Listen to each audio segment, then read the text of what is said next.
eu sou o Teologando Rômulo e estou muito feliz de ter você aqui neste canal em que falo sobre teologia. Aqui eu te ajudo a compreender melhor a sua Bíblia, dando explicações que lhe darão uma fé mais robusta e melhor fundamentada. No vídeo de hoje falarei sobre o conhecimento de Deus. Para isto, duas perguntas serão respondidas. Primeiro, podemos conhecer a Deus? Segundo, há fontes confiáveis para conhecermos a Deus? E eu argumentarei que sim. Mas, antes, se você não assistiu o vídeo anterior, onde argumento sobre a existência de Deus, te convido a assisti-lo também. E se tem gostado desta série de vídeos, não deixe de se inscrever no canal, apertar o sininho e compartilhar com outras pessoas. Pause aí agora mesmo e compartilhe no grupo de WhatsApp, Facebook e outras redes sociais, a fim de tornar a boa teologia conhecida entre mais pessoas. Então vamos lá. Pegue sua Bíblia e abra comigo em Hebreus capítulo 1, verso 1 e 2. E assim diz a Bíblia.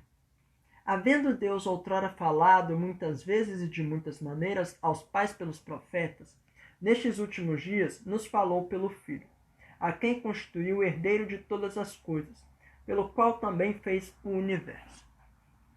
A primeira coisa que desejo chamar sua preciosa atenção é que existem duas formas de fazer teologia. E isso dependerá de como nos aproximamos da Bíblia.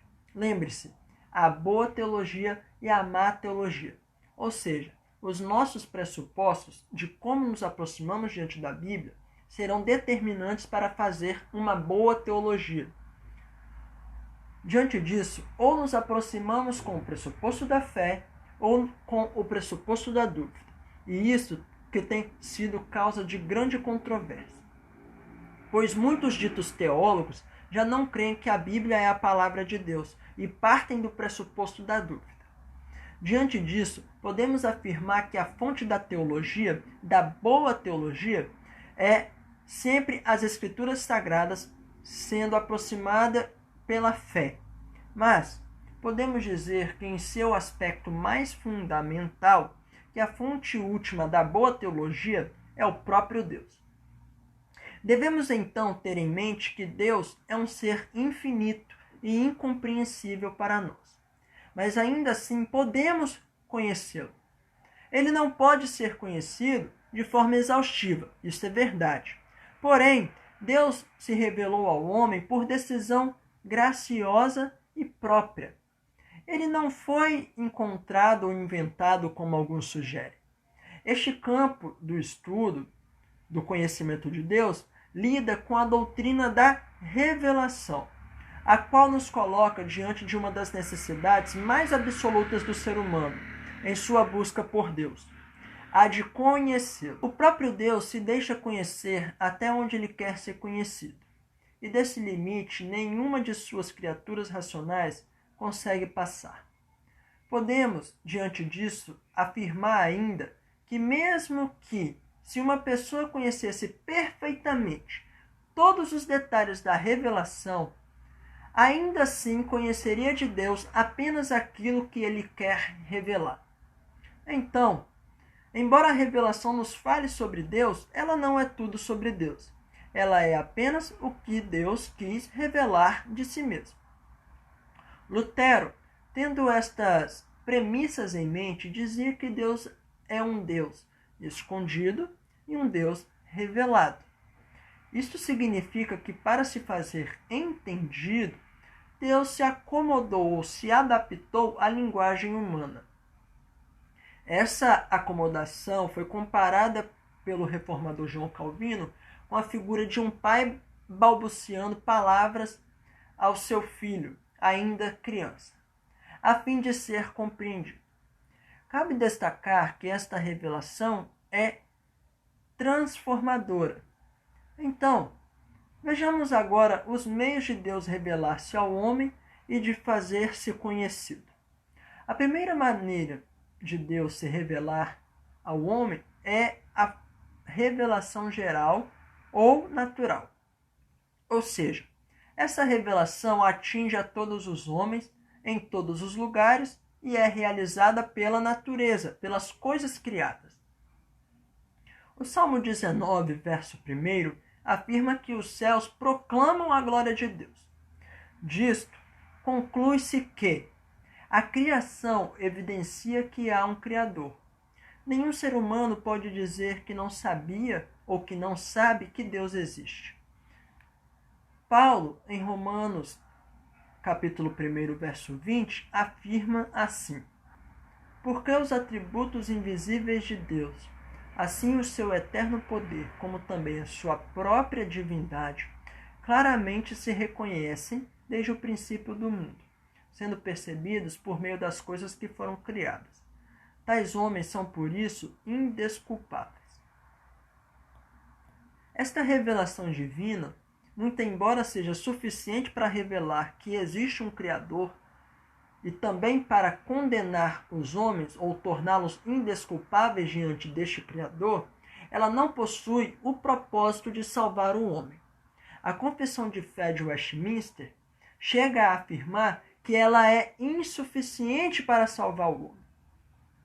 Teólogos como Berkhof, explicando esta situação, atribuem essa insuficiência a 4 aspectos.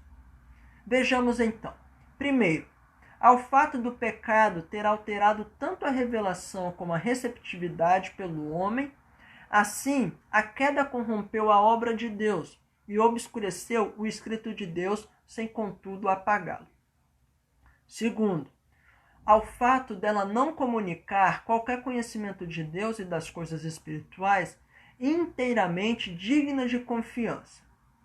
Terceiro, ao fato dela não oferecer uma base adequada para a religião em geral, o que é comprovado pela história da religião, onde os sistemas religiosos das mais variadas sociedades nunca se baseiam exclusivamente na revelação natural.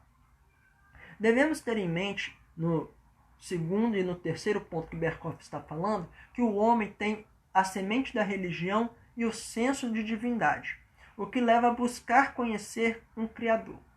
Quarto, e na completa insuficiência como fundamento da religião cristã. A revelação natural não quer tratar da verdade proposicional de Deus, como revelada nas Escrituras, mas ela cumpre o papel de nos comunicar a existência de Deus e seus atributos, lembrando que temos responsabilidades morais diante desse Deus. Então, o que os teólogos de Westminster e outros reformados fazem ao atribuir à revelação geral sua insuficiência para comunicar a vontade de Deus é responder aos exageros das teologias naturalistas ou do escolasticismo, que pretendem fazer com que ela seja suficiente, dispensando-se assim, portanto, a necessidade de uma revelação especial. Isso nos leva à conclusão, então, que existe uma segunda revelação, um segundo meio de se conhecer a Deus, que é a revelação especial. Ela, sim, é o ato divino pelo qual Deus se torna conhecido de uma forma redentora, caracterizada como um movimento de Deus em direção aos homens para mostrar seu caráter salvador. Esta revelação teve o caráter progressivo e proposicional, ou seja, Deus usou de diversas pessoas, em diversas épocas, em diversos momentos, para registrar as suas palavras. E ele não revelou tudo de si de uma única vez. Berkhof ressalta que é importante observar que a revelação especial é histórica, sinalizando o fato de que a revelação foi se desdobrando gradualmente no curso de muitos séculos. Para isto, Deus utilizou-se de vários métodos. Primeiro, teofania, ou seja, o Antigo Testamento registra aparições de Deus em forma de anjo, o anjo do Senhor, ou mesmo homem, e podia ser tocado, podia ser visto. Era, na verdade, Jesus pré-encarnado.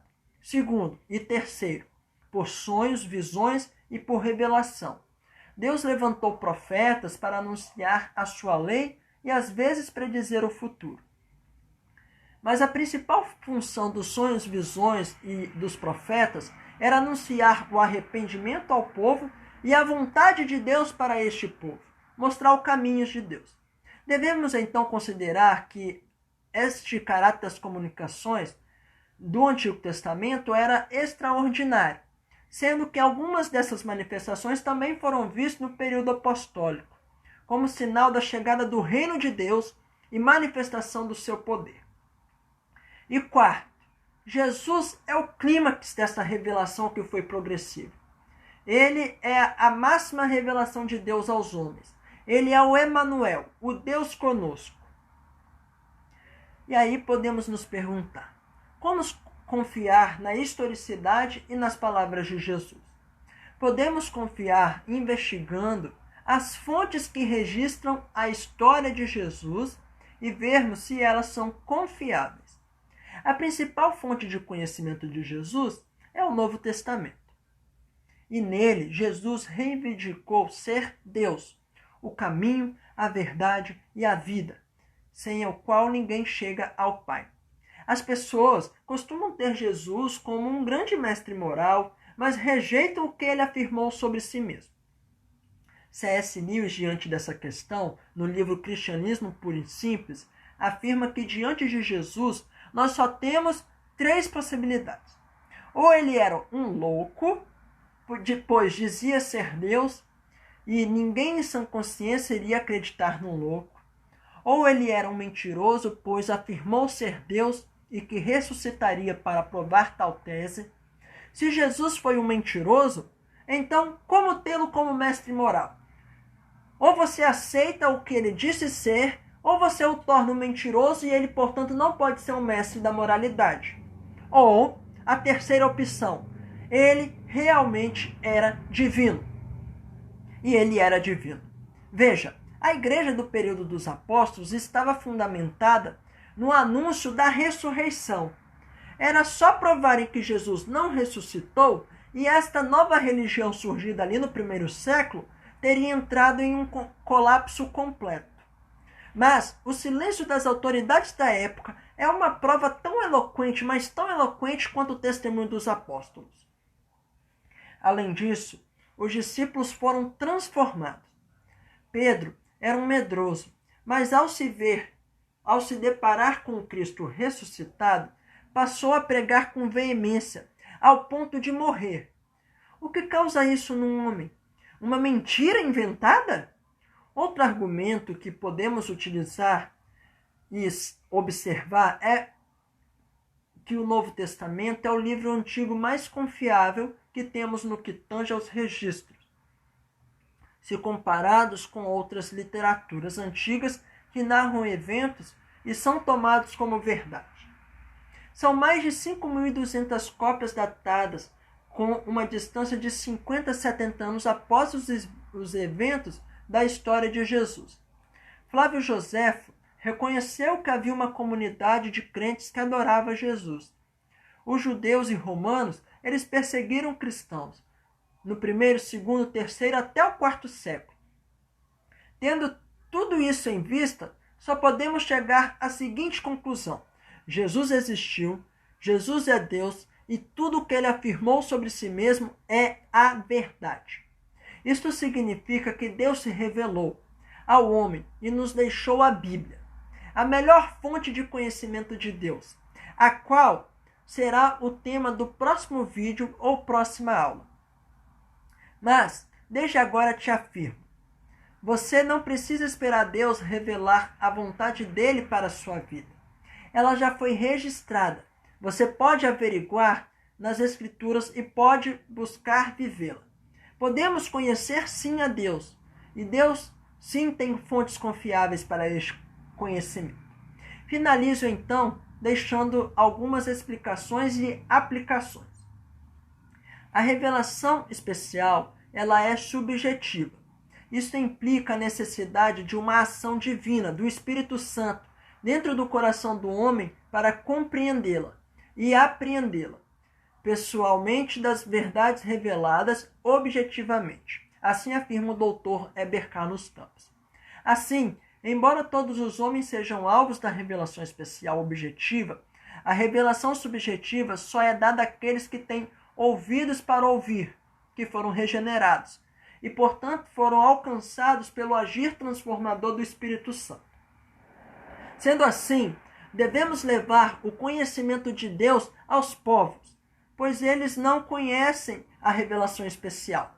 Se envolver com missões é fundamental para que outras pessoas tenham conhecimento da revelação especial de Deus. E segundo, devemos buscar conhecer mais o nosso Deus.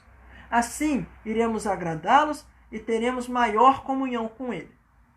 Diante disso, estude mais a sua Bíblia e Deus abençoe muitíssimo a sua vida e até o próximo encontro.